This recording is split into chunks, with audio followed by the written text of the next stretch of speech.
नमस्कार, मी रेणुका. बुलेटिनमध्ये तुम्हा सगळ्यांचं स्वागत. या सगळ्या बातम्या आपण बघणार आहोत आणि बुलेटिनच्या सुरुवातीला बातमी आहे एक महत्त्वाची राजकीय बातमी आणि राष्ट्रवादी काँग्रेसच्या गोटात नेमकं काय घडतंय हे आपण जाणून घेणार आहोत आणि त्यांनी आखलेली एक नवी रणनीती नेमकी काय आहे याबद्दलची बातमी सुरुवातीला आपण बघणार आहोत. आणि बातमी अशी आहे की भाजपमध्ये गेलेल्या गैररामांसाठी आता राष्ट्रवादी काँग्रेसने एक व्यूहरचना आखल्याची माहिती कळते. काल शरद पवार, जयंत पाटील आणि अजित पवार यांची बैठक झाली होती आणि याबद्दल चर्चा झाल्याची सूत्रांची माहिती आहे. महाविकास आघाडी हे 3 पक्षांचं सरकार आहे आणि या गैररामांना प्रवेश देताना तिथली स्थानिक पक्षाची स्थिती पाहून पुन्हा प्रवेश दिला जाण्याबद्दलचा विचार केला जाणार आहे. या गैररामांना प्रवेश देण्याची जबाबदारी आता अजित पवार, जयंत पाटील यांच्यावर देण्याचा लवकरच निर्णय घेतला जाईल असं कळतंय. आमदारांना घेताना शिवसेना आणि काँग्रेसला विश्वासात घेऊन निर्णय घ्यावा असा या बैठकीचा सूर होता अशी देखील माहिती कळते. त्यामुळे गैररामांसाठी राष्ट्रवादी काँग्रेसने ही एक नवीन व्यूहरचना आखलेली दिसते. आत्ताच्या क्षणाची महत्त्वाची बातमी आणि ही गैररामांना प्रवेश देण्याची जबाबदारी 2 महत्त्वाच्या नेत्यांवर देण्यात आली आहे. मला काही कल्पना नाही, मी त्याच्या संदर्भात काही बोलणार नाही. परंतु असे जर आलेच तर त्यांना राजीनामा देऊन यावं लागेल. राजीनामा देऊन जर ते आले तरी आज 3 पक्षाची आमची आघाडी असल्यामुळे 100% ते आमदार म्हणून निवडून येऊ शकतात. हे म्हणजे असं माझं म्हणणं आहे. अर्थात कोण येणार आहे की जाणार आहे याची मला काही कल्पना नाही. चर्चा काय मला काही कल्पना नाही.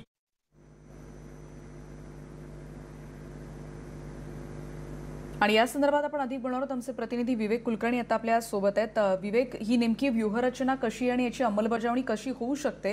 कारण एकीकडे राष्ट्रवादी काँग्रेसमधल्या वेगवेगळ्या बातम्या आपण गेल्या काही तासांपासून ऐकतोय आणि याचं टायमिंग याबद्दल. रेणुका, काल राष्ट्रवादी काँग्रेसचे अध्यक्ष शरद पवार यांच्या सिल्वर ओक या निवासस्थानी उपमुख्यमंत्री अजित पवार आणि जलसंपदा मंत्री आणि प्रदेशाध्यक्ष जयंत पाटील यांची बैठक झाली होती. आता ह्या बैठकीत नेमकं काय झालं होतं याची काही माहिती राष्ट्रवादीची सूत्र सांगत आहेत. त्यांचं म्हणणं आहे की मुळात विधानसभा निवडणुकीच्या पूर्वी जे भारतीय जनता पक्षात राष्ट्रवादीचे नेते गेले होते त्यांना पुन्हा एकदा गळाला लावण्याचे प्रयत्न राष्ट्रवादी काँग्रेसचे सुरू आहेत आणि त्या संदर्भातली जबाबदारी ही अजित पवार आणि जयंत पाटील यांच्यावर सोपवण्यात आली आणि कालच्या बैठकीमध्ये यावर चर्चा झाली आहे असं राष्ट्रवादीचे सूत्र सांगत आहेत. छगन भुजबळ यांनी देखील काही वेळापूर्वी आपली प्रतिक्रिया दिली आणि ते म्हणे की जे नेते राष्ट्रवादी काँग्रेसमधून भारतीय जनता पक्षामध्ये गेले होते आणि त्यांना परत यायचं असेल तर त्यांनी आपले आमदारकीचे राजीनामे पहिल्यांदा द्यायला हवेत, कारण ते पुन्हा एकदा राष्ट्रवादी काँग्रेसच्या तिकिटावर जिंकून येऊ शकतात असा आत्मविश्वास देखील छगन भुजबळ यांनी व्यक्त केलेला आहे. त्यामुळे ज्या ठिकाणी 3 पक्षांचं सरकार आहे हे आपल्याला माहिती आहे, महाविकास आघाडी सरकार आहे, त्यामुळे स्थानिक राजकारणाचं काय इक्वेशन आहे त्याच्यानुसार निर्णय घेतला जाईल असं देखील राष्ट्रवादीच्या सूत्रांनी म्हटलेलं आहे. पण सगळ्यात महत्त्वाचं म्हणजे तू जो आता मुद्दा उपस्थित केलात की याचं टायमिंग, काल शरद पवार यांनी पार्थ पवारबद्दलचे जे वक्तव्य केलं होतं त्याच्यामुळे राष्ट्रवादीच्या पूर्ण पक्षामध्ये खळबळ उडाली होती. जे मोठमोठाले नेते आहेत त्यांना देखील या प्रकरणी नेमकी काय प्रतिक्रिया द्यावी हे लक्षात येत नव्हतं. हे त्यांच्या विधानांवरून देखील स्पष्ट होत आहे. आणि त्याच वेळेस अशी माहिती येणं, अशी बातमी येणं याचा अर्थ कुठेतरी राष्ट्रवादी काँग्रेस डॅमेज कंट्रोल करण्याचा प्रयत्न करते की काय अशी देखील चर्चा आता राजकीय वर्तुळात सुरू झालेली आहे. रेणुका, निश्चितच विवेक, ही निश्चित एक महत्त्वाची घडामोड असणार आहे कारण हे 3 पक्षांचं सरकार आहे आणि अशा वेळेला कोणकोणत्या आमदारांची नावं चर्चेत आहेत असं काही कळू शकलंय? राष्ट्रवादी काँग्रेसमधून अनेक जण निवडणुकीच्या तोंडावर भारतीय जनता पक्षामध्ये गेले होते. आपल्याला माहिती आहे की वानखेडे स्टेडियमवर मोठमोठ्या कार्यक्रमांमध्ये या सगळ्या नेत्यांचे प्रवेश भारतीय जनता पक्षामध्ये झाले होते. त्यातल्या काही नेत्यांना निवडणुकीचं तिकीट देखील मिळालेलं होतं आणि ही सगळी नेते मंडळी आता राष्ट्रवादी काँग्रेसच्या संपर्कात आहेत, कारण भारतीय जनता पक्षाचं सरकार राज्यात होऊ शकलेलं नाही आहे, भारतीय जनता पक्षाचा मुख्यमंत्री राज्यात नाही आहे आणि त्यामुळे या सगळ्या आमदारांना पुन्हा एकदा राष्ट्रवादी काँग्रेस होणार दे की काय अशी चर्चा आता सुरू झालेली आहे. तसं सुतोवाच देखील राष्ट्रवादी काँग्रेसकडून करण्यात येतं आहे. छगन भुजबळ यांच्या वक्तव्यावरून देखील ते स्पष्ट होते की जर या सगळ्या लोकांना परत यायचं असेल राष्ट्रवादी काँग्रेसमध्ये तर त्यांनी राजीनामा दिला पाहिजे आमदारकीचा, तरच त्यांना राष्ट्रवादी काँग्रेसमध्ये प्रवेश मिळेल असं देखील छगन भुजबळ यांनी म्हटलेलं आहे. त्यामुळे एक प्रकारचा राजकीय संभ्रम करण्याचा प्रयत्न राष्ट्रवादी काँग्रेसकडून केला जातोय का अशी देखील चर्चा. रेणुका, निश्चितच धन्यवाद विवेक. या सगळ्या सविस्तर माहितीबद्दल. आपण बघतोय राष्ट्रवादी काँग्रेसने ही एक व्यूहरचना आखली आणि 2 महत्त्वाच्या नेत्यांवर ही जबाबदारी आता सोपवण्यात आली आहे.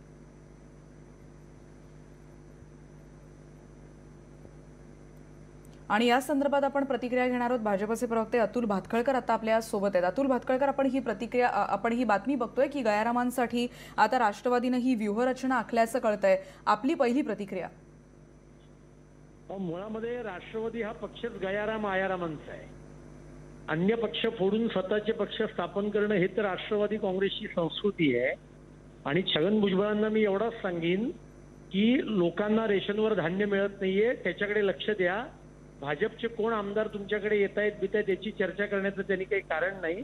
त्यामुळे लोकांना, गरिबांना धान्य कसं मिळेल हे बघा.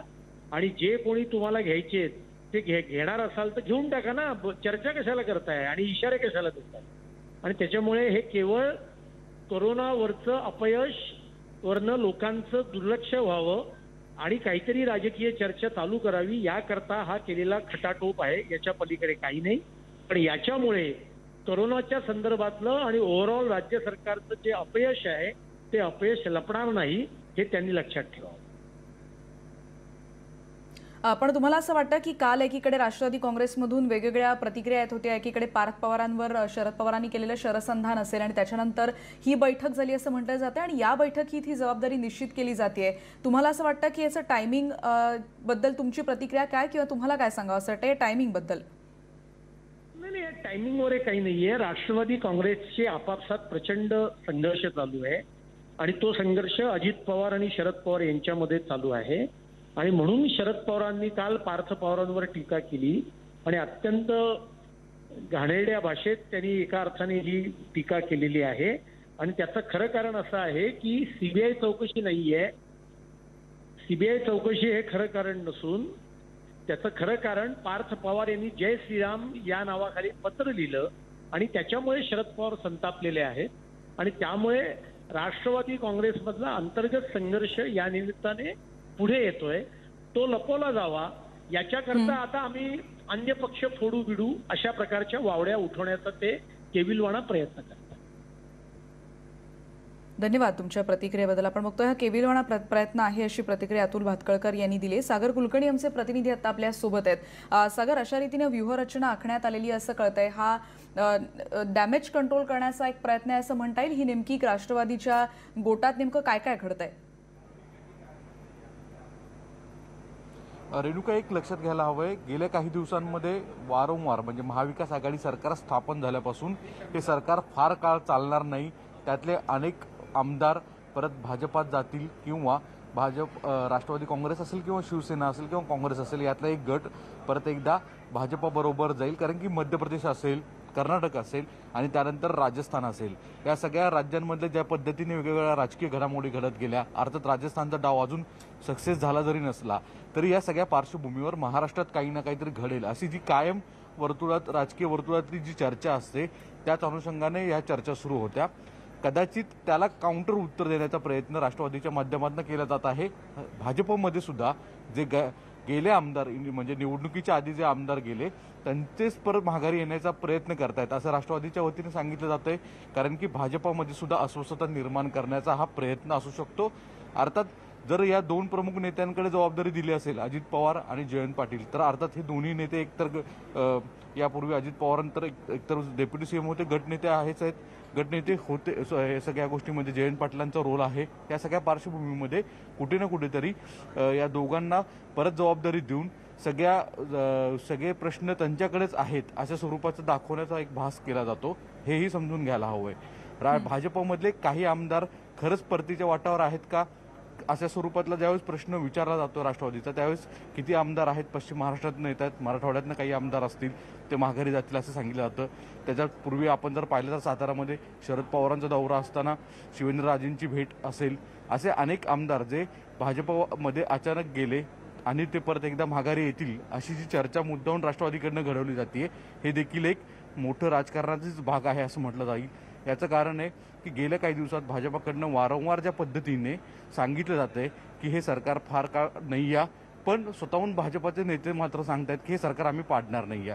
कदाचित काउंटर उत्तर देण्याचा हा प्रयत्न या दोन्ही पक्षांच्या वतीने केला जातोय. वस्तुस्थिती खरी किती आहे, कारण की कोणत्याही आमदारांनी जर पक्ष सोडला तर त्याला निवडणुकीला सामोरं जावं लागणार आहे आणि ते तितकंसं खरंच शक्य आहे का, आता हा प्रश्न उपस्थित होतो. रेणुका, अगदी खरं आहे. धन्यवाद सागर आणि धन्यवाद विवेक या सगळ्या सविस्तर माहितीबद्दल. आपण अतुल भातखळकर यांची देखील प्रतिक्रिया ऐकली आणि आपण बघतोय की राष्ट्रवादी काँग्रेसनं आता गायरामांना परत आणण्यासाठी, माघारी बोलवण्यासाठी ही व्यूहरचना आखली अशी माहिती कळते आणि याची जबाबदारी 2 मोठ्या नेत्यांकडे राष्ट्रवादीच्या देण्यात आली आहे. पुढची बातमी आपण बघणार आहोत. राष्ट्रवादी काँग्रेसचे नेते पार्थ पवार यांनी एक नवीन ट्विट केलंय. नेमकं त्यांनी काय ट्विट केलं या संदर्भातली बातमी आता आपण बघतोय. त्यांच्या एका ट्विटमुळे पुन्हा एकदा चर्चा रंगली आहे. कोरोना आणि छोट्या प्रमाणात सध्या कमी प्रमाणात साजरे होणारे सण यावर त्यांनी हे ट्विट केलंय. पण ट्विटची शेवटची ओळ अत्यंत महत्त्वाची आणि त्यांनी अत्यंत एक महत्त्वाचं वाक्य जे आता मुळात चर्चेत आहे. ते वाक्य असं आहे की आम्ही कधीही हार मानत नाही, हेच महाराष्ट्राचं स्पिरिट, असं पार्थ पवार यांनी दिलंय. पार्थ यांचे आजोबा शरद पवार यांनी काल त्यांच्यावर सडकून टीका केली होती आणि जाहीरपणे प्रसार माध्यमांसमोर त्यांनी ही टीका केली होती. पार्थ यांच्या बोलण्याला कवडीचीही किंमत देत नाही असं देखील पवारांनी म्हटलं होतं आणि त्यानंतर पार्थ यांनी म्हणणं की आम्ही हार मानत नाही, यामुळे सध्या आणखीन चर्चा रंगायला सुरुवात झाली आहे. एकीकडे पार्थ पवार यांचं नाव तर चर्चेत आहेच, पण त्याचबरोबर काही युवा नेत्यांचा देखील त्यांना पाठिंबा मिळताना दिसतो आणि त्यातलंच आणखीन एक फेसबुक पोस्ट सध्या व्हायरल होते आणि ती आहे मल्हार पाटील यांची. पार्थ पवार यांना समर्थन करणारी ही फेसबुकची पोस्ट आहे. मल्हार पाटील हे पद्मसिंह पाटील यांचे नातू आहेत. त्यांनी काय म्हटलं आपल्या पोस्टमध्ये, तर तू जन्मतः लढवई आहेस आणि हे आम्ही लहानपणापासून पाहतो आहे. मला तुझा अभिमान आहे. आपण उस्मानाबादचे आहोत. लढायचं कसं ते आम्हाला माहीत आहे, अशा आशयाचं ही फेसबुक पोस्ट त्यांनी शेअर केली.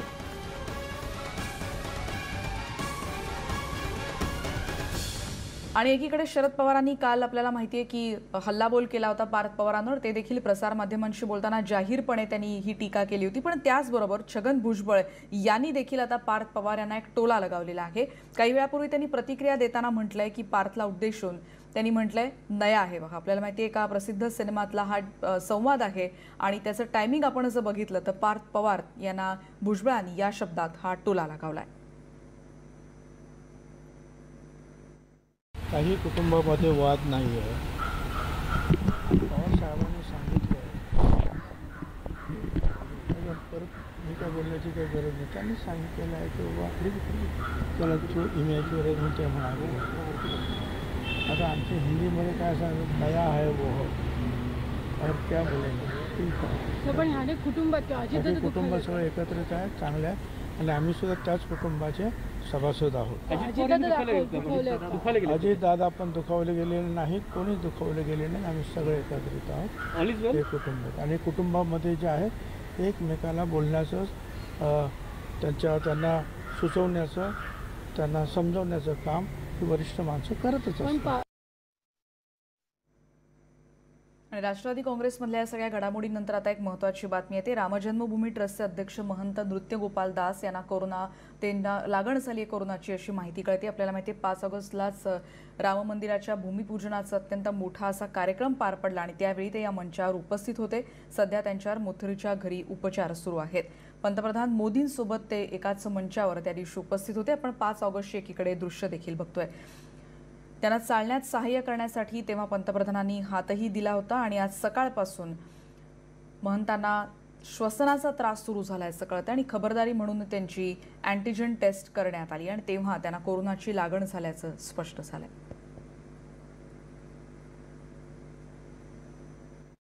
फीवर है महाराज जी को, तत्काल डॉक्टरों की टीम यहाँ पे भेजी गई. उन लोगों ने पूरी छानबीन की, दवाइयाँ भी दी. फीवर नॉर्मल है इस समय. कुछ हल्की ब्रेथलेस टाइप की समस्या थी सांस में, तो ऑक्सीजन लेवल भी महाराज जी का इस समय सैचुरेटेड है. कोई ऐसी गंभीर बात नहीं है. और कोरोना भी टेस्ट कराया गया एंटीजन का, तो उसमें कुछ पॉजिटिविटी की बात है. माहिती घेणार आहोत मथुरा से हमसे प्रतिनिधि अजीत सिंह आता अपने सोबत है. अजीत जी, हमें बताएं कि महंत जी की प्रकृति अभी कैसी है, उनकी तबीयत के बारे में और क्या जानकारी दे पाएंगे. देखिए, बिल्कुल नित गोपाल दास जो राम जन्मभूमि तीर्थ ट्रस्ट के जो चेयरमैन है, वो मथुरा गए थे कृष्ण जन्मोत्सव में शामिल होने 10 तारीख की शाम को, लेकिन आज सुबह उनकी तबीयत खराब हो गई और जब कोविड टेस्ट हुआ तो कोरोना पॉजिटिव पाए गए. जिसके बाद उत्तर प्रदेश के मुख्यमंत्री योगी आदित्यनाथ ने मेदांता हॉस्पिटल के जो मालिक हैं डॉक्टर त्रेहान से बात की और वहां उन्हें एडमिट करने की उनसे अनुरोध किया था, जिसे उन्होंने मान लिया था. और अब एम्बुलेंस के जरिए मथुरा से उन्हें मेदांता गुरुग्राम जो हरियाणा में स्थित हॉस्पिटल है वहां पर भेजा गया और बाकायदा जो स्वास्थ्य विभाग के सभी जो चिकित्सक हैं, डॉक्टर्स हैं, जो वेंटिलेटर है, सब कुछ लगाकर उनको वहां भेजा गया। और अभी उनको थोड़ा सांस लेने में दिक्कत थी, जिसकी वजह से मुख्यमंत्री ने जिलाधिकारी मथुरा और वहां के जो स्वास्थ्य विभाग के अफसर हैं उनको लगा रखा। स्वास्थ्य मंत्री ने खुद सीएमओ से बात की थी, जो जयप्रताप सिंह है, उत्तर प्रदेश के हेल्थ मिनिस्टर। तो अब मुख्यमंत्री की पूरे मसले पर नजर है, चूंकि राम जन्मभूमि से मसला जुड़ा हुआ है, राम मंदिर का शिलान्यास भी हो चुका है और नित्य गोपाल दास चूंकि राम जन्मभूमि न्यास के भी अध्यक्ष है और राम जन्मभूमि जो तीर्थ निर्माण ट्रस्ट है उसके भी वो चेयरमैन है, तो लिहाजा सरकार की निगाहें उस पर और इसीलिए मुख्यमंत्री ने सीधे डॉक्टर त्रेहान तो मेदांता हॉस्पिटल के मालिक से वहां बात की और उनके लिए बेड खाली कराया गया। वहां एम्बुलन्स थोडी देर में आपण बघतोय की त्यांनी जसं रामजन्मभूमी ट्रस्टच्या अध्यक्षांना कोरोनाची लागण झाली आणि त्यांना त्यांच्यावर सध्या केल्या जाणाऱ्या उपचारांबद्दल आता आपण माहिती जाणून घेत होतो। आणि ब्रेकनंतर आपण बातमी बघणार आहोत उत्तराखंडमधल्या पावसासंदर्भातली बातमी आहे। तिथे पूरस्थिती अजूनही कायम आहे आणि तिथे दरडी कोसळण्याच्या देखील घटना घडतात। आपण उत्तराखंडमधली दृश्य बघतोय आणि त्यामुळे मोठ्या प्रमाणात इथे जनजीवन विस्कळीत होत आहे आणि इथे पावसामुळे मोठ्या प्रमाणात दरडी कोसळण्याचं प्रमाण अजूनही वाढत आहे।